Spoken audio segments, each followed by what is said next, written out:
Assalamualaikum warahmatullahi wabarakatuh. Nama saya Faurelin Zakiatun Naja. Dalam video kali ini saya akan menjelaskan tentang seorang ilmuwan muslim yang bernama Abu Raihan Al-Biruni. Dalam video kali ini saya akan membahas tentang biografi beliau. Yang kedua adalah kontribusi apa saja yang beliau berikan ke dalam sejarah pendidikan Islam, kemudian apa saja karyanya, dan yang terakhir adalah penghargaan apa yang beliau terima. Yang pertama adalah biografi Abu Raihan Al-Biruni. Al-Biruni lahir pada tanggal 5 September 973 Masehi atau 362 Hijriah di Al-Khawarizmi, Turkmenistan atau Khiva di kawasan Danau Aral di Asia Tengah yang pada masa itu terletak dalam Kekaisaran Persia. Al-Biruni wafat pada tanggal 3 Rajab 448 Hijriah atau 13 Desember 1048 Masehi di kota Ghazna. Saat itu usianya tepat memasuki umur 75 tahun. Ilmuwan besar dari Turkmenistan ini merupakan seorang matematikawan Persia, astronom, fisikawan, sarjana, penulis ensiklopedia, filsuf, pengembara, sejarawan, ahli farmasi, dan guru. Ia juga merupakan seorang ilmuwan yang menyatakan bahwa bumi itu bulat. Sejak kecil, Al-Biruni dikenal sebagai seorang yang mencintai ilmu dan taat beragama. Seluruh hidupnya ia habiskan untuk belajar dan berkarya. Semasa muda, dia menimba ilmu matematika dan astronomi dari Abu Nasir Mansur. Ia juga berguru kepada Ibnu Ali Ibnu Ar-Raqi, Syekh Abdus Somad bin Abdus Somad, dan Abu Al-Wafa Al-Buzayani. Berbagai ilmu yang diajarkan kepadanya adalah ilmu pasti, astronomi, dan ilmu kedokteran. Selanjutnya adalah kontribusi Al-Biruni terhadap sejarah pendidikan Islam. Saat berusia 20 tahun, Al-Biruni telah menulis beberapa karya di bidang sains Islam. Dia juga kerap bertukar pikiran dan pengalaman dengan Ibnu Sina, ilmuwan besar muslim lainnya yang begitu berpengaruh di Eropa. Dengan bermodalkan penguasaannya terhadap bahasa Arab, Yunani, Ibrani, dan Sanskerta, Al-Biruni mampu menyerap berbagai ilmu pengetahuan langsung dari sumber aslinya.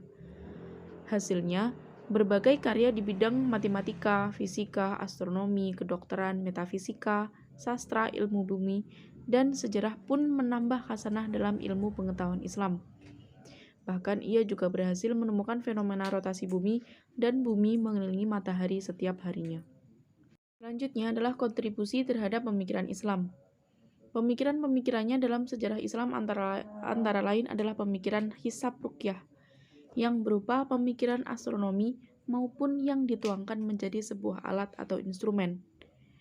Pemikiran hisab ruqyah Al-Biruni ini berupa penentuan lintang dan bujur daerah menggunakan bintang sebagai patokan penanda.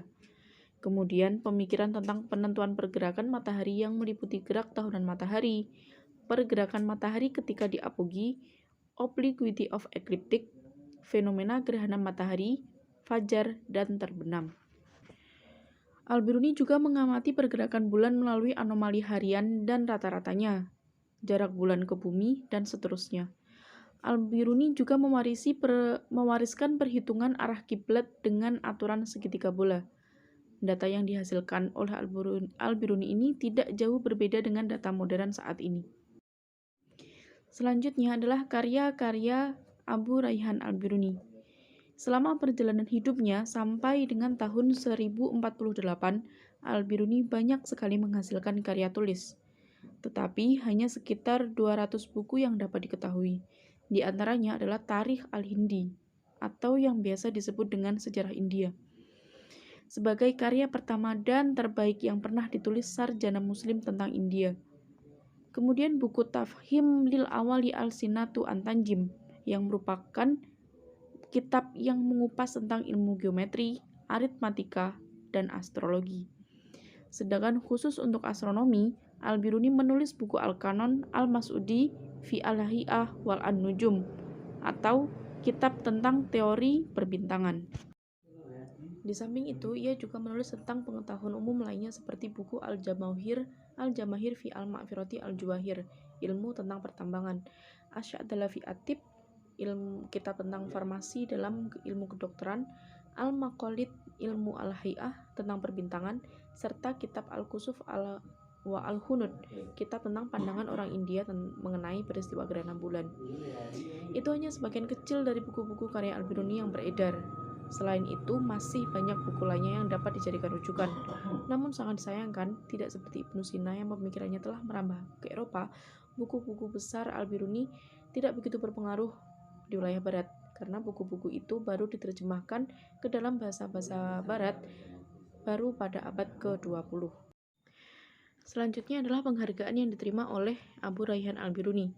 Penghargaan yang diberikan bukan saja karena penelitian-penelitiannya yang sangat cermat dan akurat, namun juga karena penguasaannya yang sangat mendalam terhadap berbagai disiplin ilmu secara komprehensif dan fakta bahwa Al-Biruni telah meletakkan dasar bagi metode penelitian ilmiah yang tetap digunakan hingga lebih dari 1000 tahun setelah masa kehidupannya.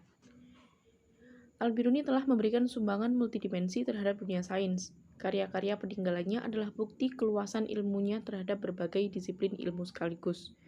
Kitab At-Tafhim lil Awali Sina atau At-Tanjim misalnya, dianggap sebagai karya yang mumpuni di bidang astronomi sekaligus juga sebagai karya besar yang paling terdahulu mengenai ilmu matematika. Meskipun dipuji sebagai ahli perbandingan agama yang sangat objektif oleh Montgomery Watt dan Arthur Jeffrey, Al-Biruni tak pernah menggadaikan keimanannya.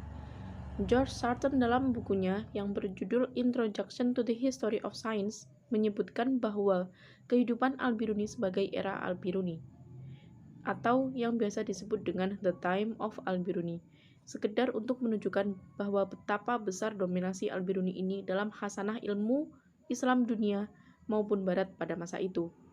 Untuk mengenang Al-Biruni, para ilmuwan astronomi memiliki cara tersendiri yang sangat unik.